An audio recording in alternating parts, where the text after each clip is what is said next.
Hello, everyone, and welcome to the New View podcast. My name is Mac. And my name is Megan. Come along with us as we dive into the world of competitive Irish dancing and beyond, sharing perspectives, developing community, and learning from each other. We hope you enjoy. Welcome back, everyone, to New View. We're super pumped for this episode today. We have Quinn MacDonald on. Quinn competed in Irish dancing for roughly 10 years with the Rising Tide Irish Dance Academy.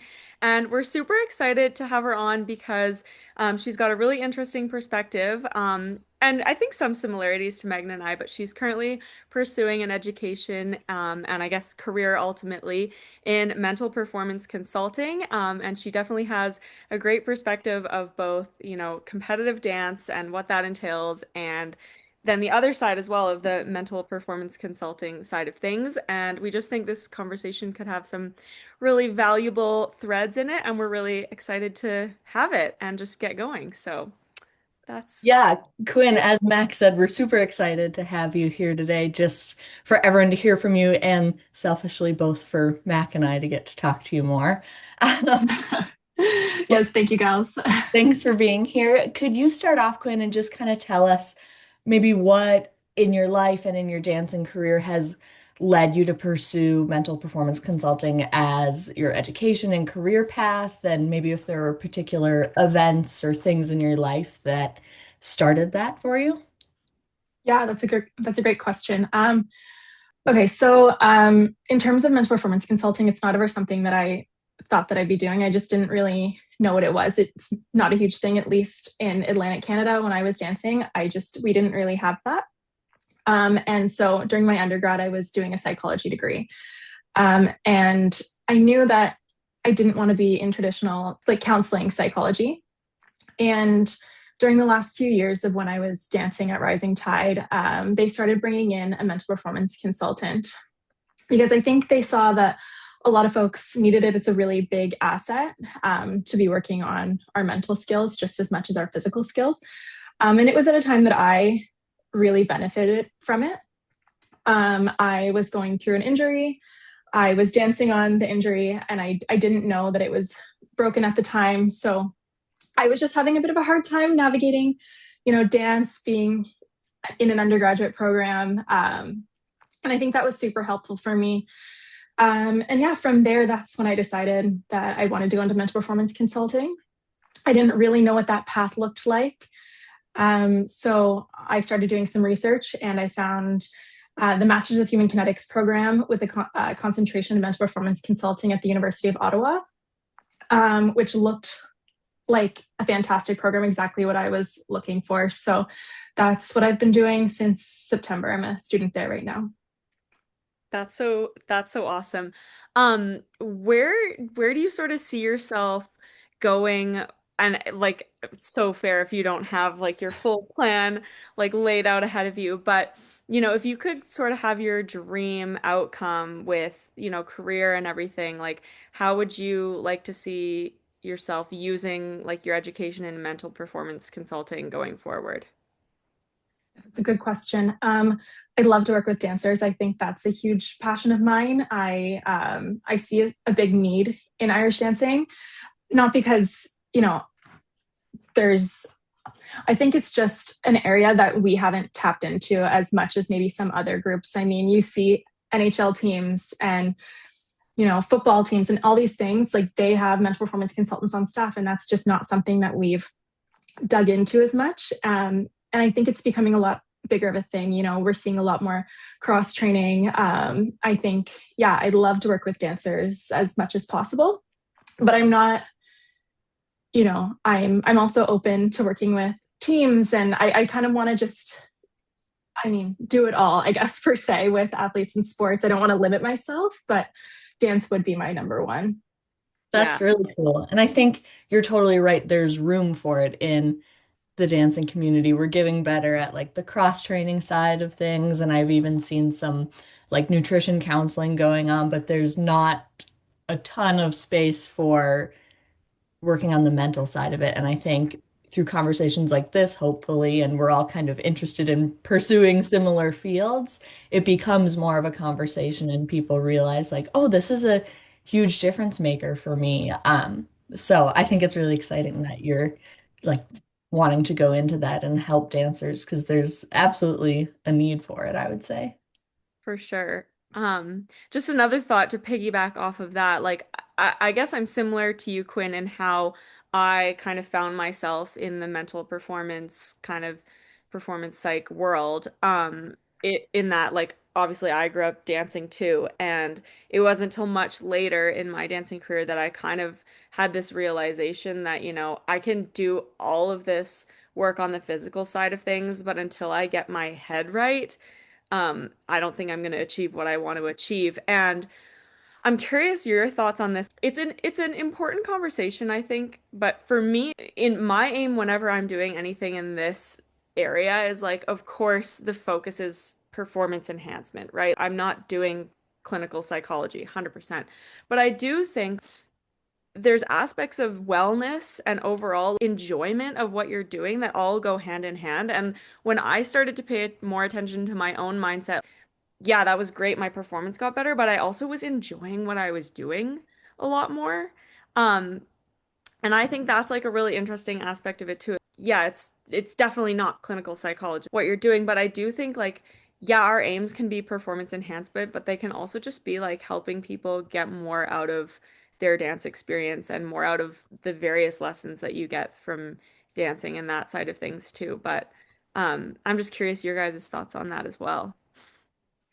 Yeah, I 100% agree with that. I think, you know, you want to be the best dancer you can be, but at the end of the day, you're still a person. And it's so important to cater to that as well. I mean, we look at performance, and I think in a lot of these spaces, we think that's just for sport, but it's not, right? You want to do what's best for you holistically, and you can use those in everyday life. I think it's really important to make sure, that we're taking care of ourselves before even we're a dancer, right? So I think this space is really helpful to promote that, and make sure that we're focusing on all, aspects.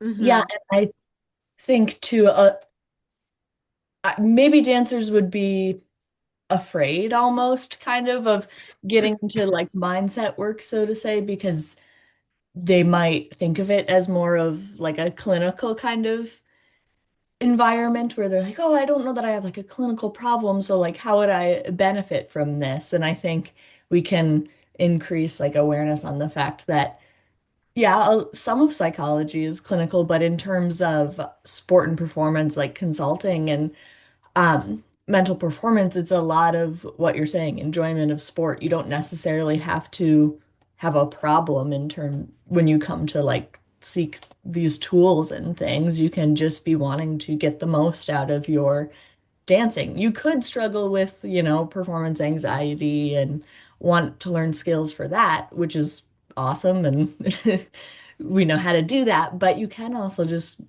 be open to it to learn more and get the most out of your dancing career, which I think is something we don't talk about as much. Like dancing is supposed to be fun and enjoyable. It doesn't have to be like painful and terrible all the time. There are elements for sure that are.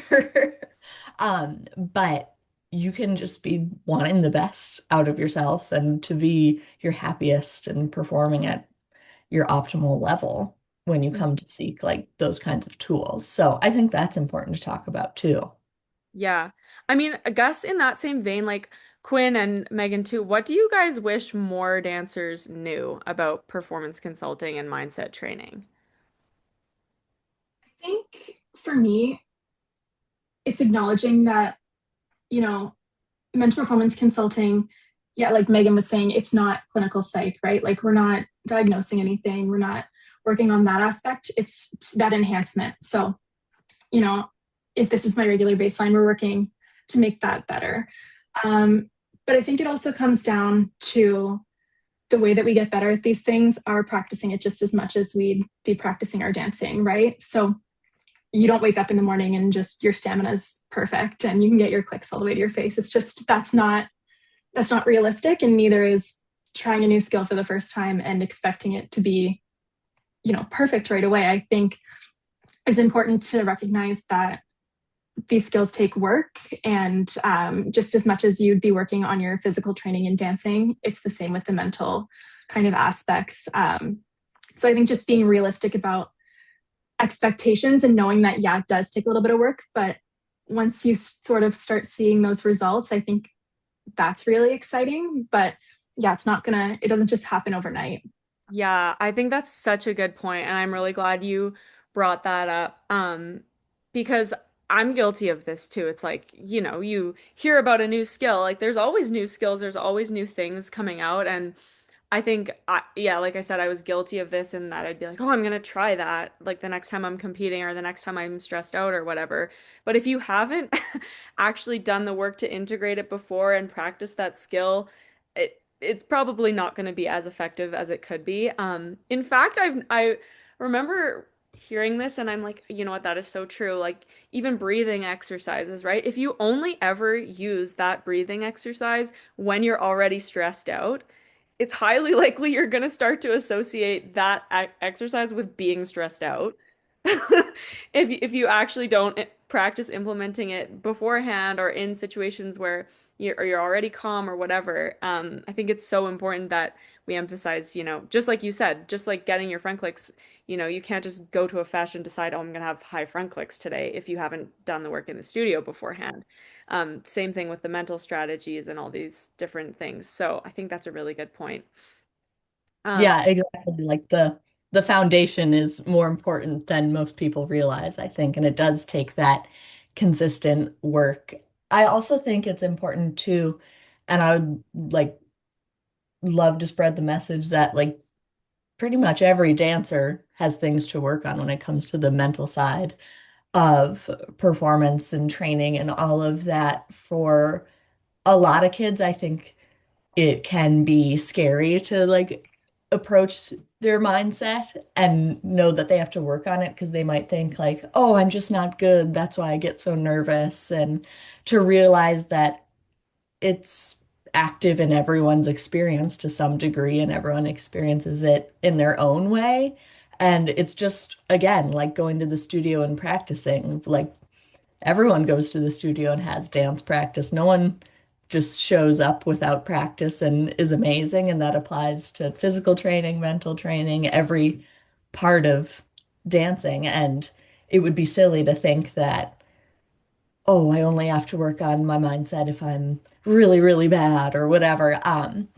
It's like a very human experience, you know? yeah, Yeah, yeah. I would jump on that as well and say, like, in my perspective as well, everybody's training, like just like Megan was said, everybody's going into the studio and everybody's working really, really hard. And eventually, when you like, people start to become sort of the same level. Of course, everybody has something that they need to work on, but eventually, everybody has those skills, right? The training skills.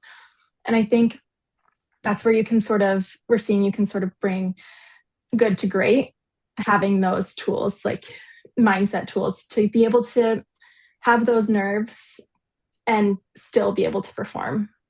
I think Mhm. that's such a cool part of working on like your mental skills kind of toolbox because it does take good to great. You can do 40 hours in the studio every week and do all the exercise and working out, but if you've not worked on those, even if they're teeny tiny little mental skills, it does show up, you know, and it makes a noticeable difference, even not necessarily from a dancing perspective, but the way you carry yourself and interact and like get ready on the competition day. It makes a huge impact and it's totally worthwhile in my book.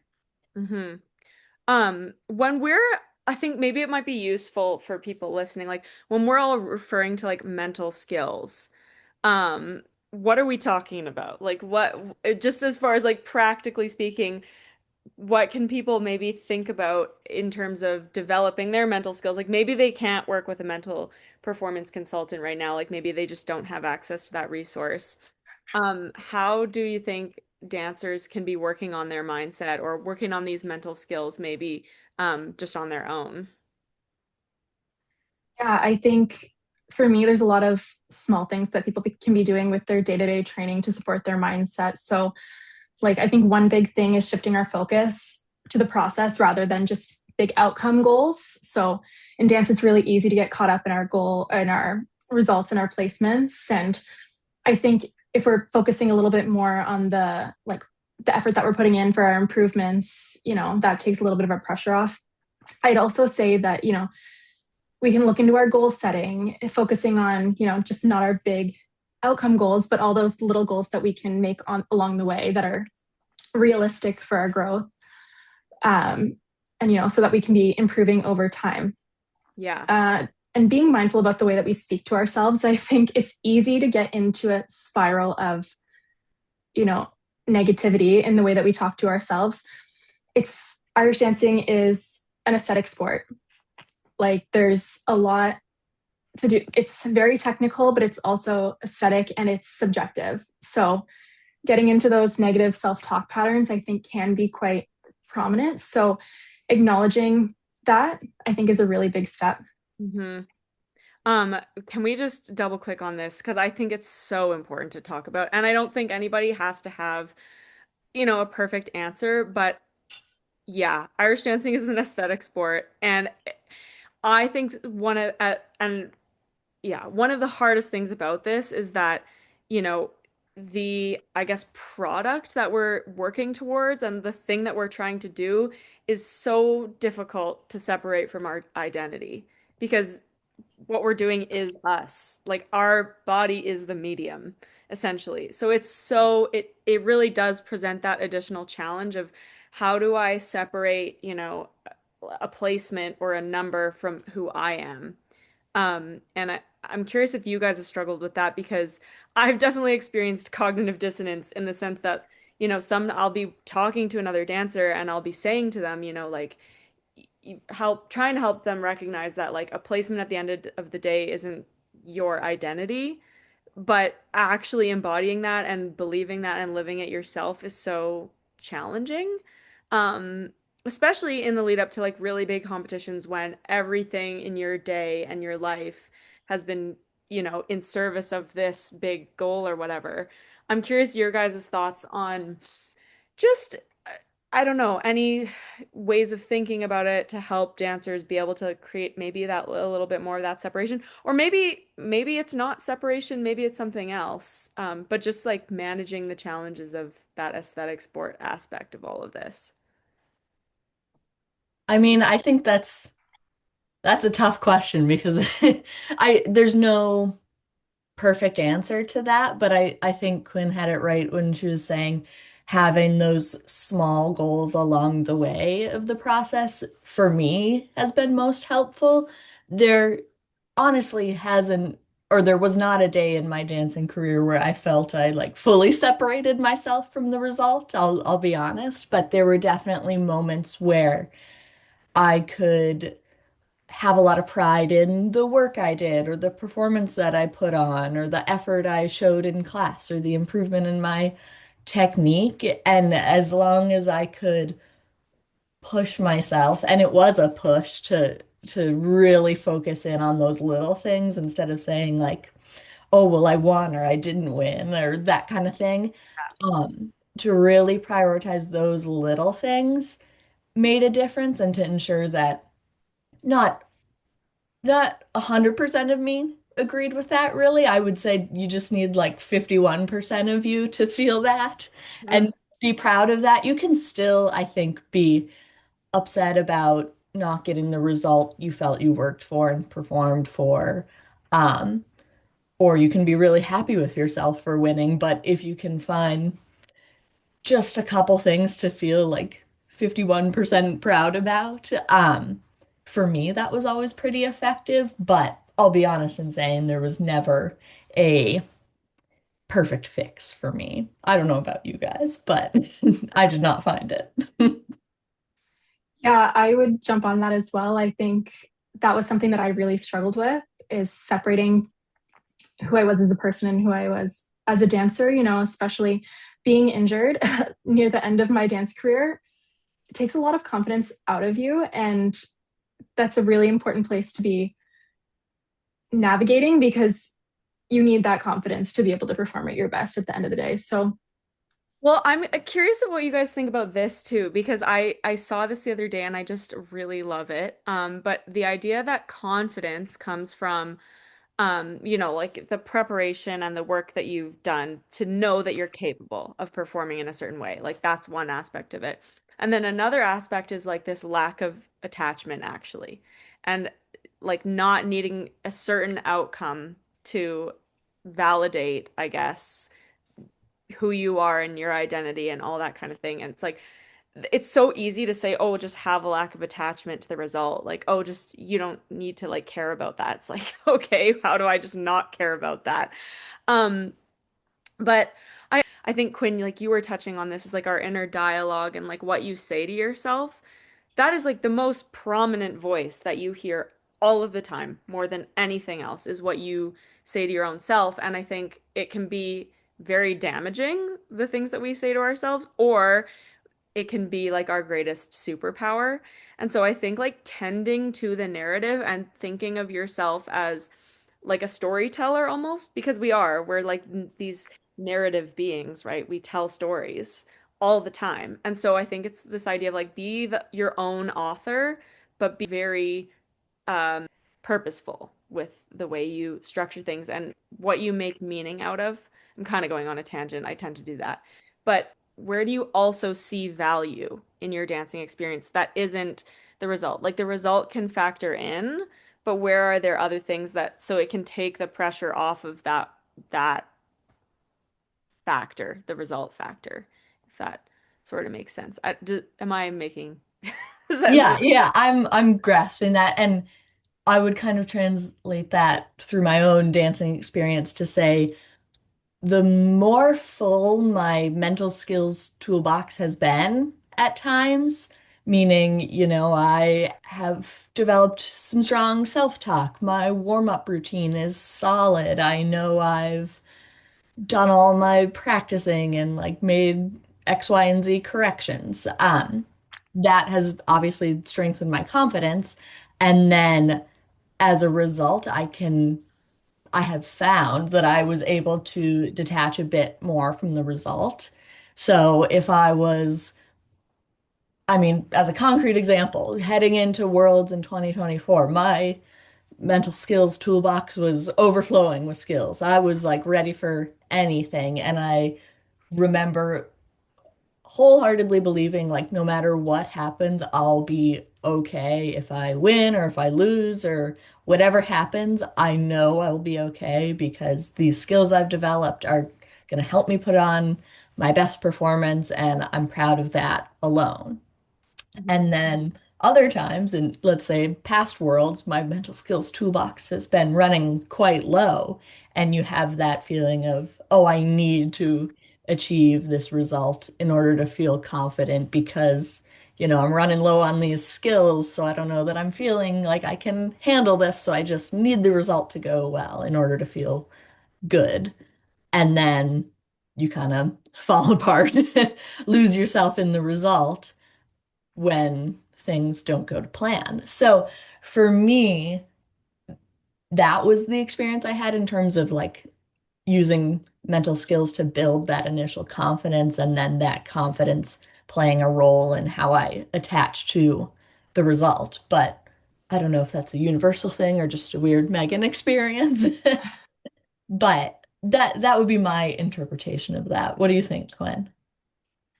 I think those are both really good points. Yeah, the more that we can build those toolboxes, like we said, with skills that work for you, not just picking all the skills and thinking, these are all going to help me, narrowing down what's going to be best for you on those days and really taking the time to think, what might I need? How can I make sure that my morning routine for the fesh or any competition that you go to is, you have that solid, you have the skills that you know that you'll be utilizing and yeah, feel like you're ready to attack the day. And Yeah. again, that comes back to Quinn, what you were saying, the practice of it and like the self-reflection to be able to say, oh, you know what, when I think really, really hard about it, like I know my morning routine isn't great. And that's when I always begin to feel really, really anxious on a fesh day and I kind of ruin it for myself. Having that like reflective skill and then to turn it into practice to say, okay, I'm going to sit down and figure this out and talk things through. I think that requires practice. And that's something that when you have like the guidance of a mental performance consultant is super helpful, but it's something dancers can also kind of work through on themselves too. Yeah, 100%. Absolutely. I think, yeah, and I completely agree with you, Quinn, in that like you kind of need to customize your toolbox. Like you can't think that there's like a one size fits all, oh, I'm just gonna sign up for this and it's gonna fix me kind of thing. You definitely do need to kind of do the inner searching as well and testing things out and maybe thinking of it as like come at it with a scientific brain as like I'm gonna try this out and experiment with it and see what works and what doesn't. And I think it's also fine too if like over the course of your experience your toolkit changes because you're a living, breathing human being that's having experiences every day. So you're evolving too. And so your toolkit's going to need to evolve to suit who you are in any given moment. Well, this has been such a fun, interesting little conversation. It's been so nice having you on, Quinn. Thank you for making time in your busy school and work and life schedule to fit this in with us. We're really grateful. Yeah, and I hope people are jazzed by this conversation and inspired to work on their mindset a little bit more from this. So, yeah, it's been great. Thank you guys so much for having me. Thanks for joining us in this episode of the New View podcast. We hope you enjoyed. If you have any ideas about future guests we should interview or want to connect, you can find us on Instagram at newview.collective or email us at newviewcollective.mm@gmail.com.